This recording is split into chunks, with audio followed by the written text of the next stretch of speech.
bab 297 ko Riyadou Salihine dars 1 karahiyatu añegol al istinja'i laɓɓinorgol bil yamini jungo ñaamo ngo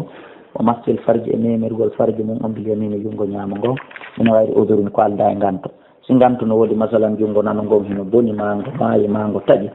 aray ɗon e laala wala yastanji bi yaminihi neɗɗo on o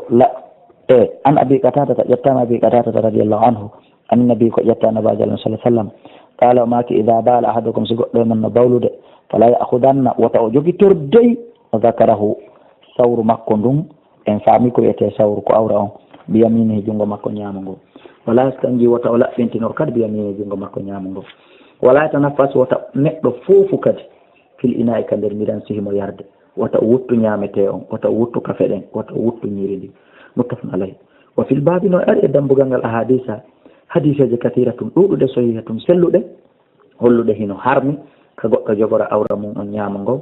ma nde goɗɗo laɓɓintinorta ñaamo mum ngon ma nde goɗɗo foofata e nder miran ma nde goɗɗo wuttata ko ñamata kon hadiseji boy no ari lolluɗe holluɗe harmugol muɗum e tawata yiɗen andi ɗe wallahu a'lam.